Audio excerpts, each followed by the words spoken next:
Ninth class के सभी छात्रों का एक बार फिर हार्दिक स्वागत गणित दर्पण चैनल पर।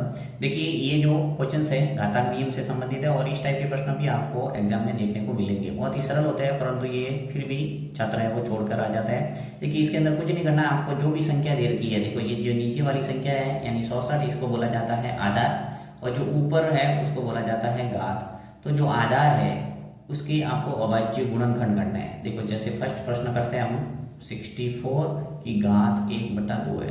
तो इसके लिए सबसे पहले देखिए जो 64 है इसके हम अभाज्य गुणनखंड करेंगे। तो यहाँ मैं करके बता देता हूँ आपको 64 की अभाज्य गुणनखंड। सबसे पहले देखिए 2 का भाग जा रहा है तो देना पड़ेगा, ये 2 का भाग दे दिया, कितनी बार जाएगा 32 बार। 32 में 2 का भाग कितनी बार गया 16 बार। 16 में 2 का भाग 8 बार। 8 में 2 का भाग 4 बार।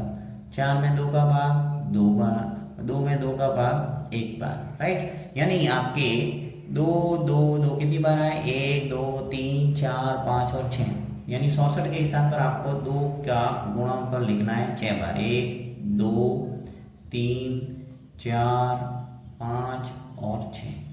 1 2 3 4 5 और 6 बार हमने लिख दिया। यानी 2 × 2 कितने हो गए 4, 4 × 2 8, 8 × 2 16, 16 × 2 32, 32 × 2 64, राइट। यानी 64 को अभाज्य गुणनखंड के रूप में लिख दिया हमने।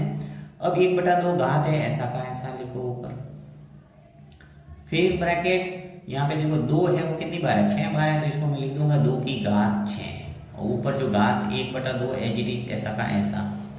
अब आप एक घातांक नियम लगाओगे, कौन सा, a की घात m की होल घात क्या होता है a की घात m और n। यानी ये जो घात है 6 और 1/2 इनका आपस में क्या करना है गुणा। तो कर देंगे हम 2 की घात 6 × 1/2। मैंने क्या किया है a की घात m n लिखा है, देखो m और n इसका और इसका गुणा। तो 6 का गुणा 1/2 से होगा, अर्थात 2 से ये जो 6 है वो कट जाएगा, कितनी बार 3 बार। तो हमारे रिजल्ट आ जाएगा 2 की घात 3, राइट। अब 2 की घात 3 का मतलब क्या होता है 2 × 2 × 2।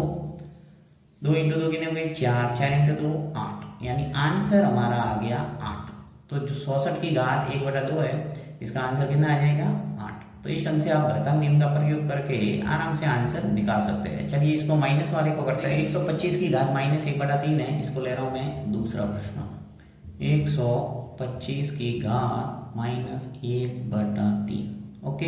अब 125 के अभाज्य गुणनखंड कर दो ऐसे।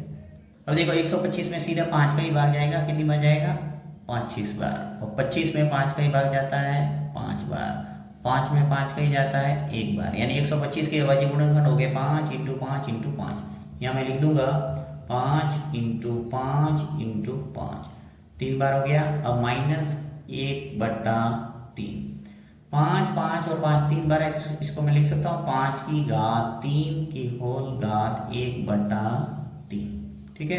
अब वही a की घात m n का गुणा हो जाएगा, m का गुणा n से। तो यहाँ 5 की घात 3 × -1/3 है, 3 से 3 है वो कैंसिल हो गया, क्या आएगा आगे 5 की घात -1। देखो यहाँ पे -1 है और 3 3 कैंसिल हो गया। तो यहाँ पे a की घात -m है, तो इसको प्लस में बताने के लिए हम क्या करेंगे 1/a की घात m वाला फॉर्मूला लगेगा। यानी 5 के ऊपर घात जो -1 था वो नीचे जाके क्या हो गया 5 की घात +1। अब इसको आप 1 लिखो प्लस में या मत लिखो, 1/5 आपके आंसर आ जाएगा।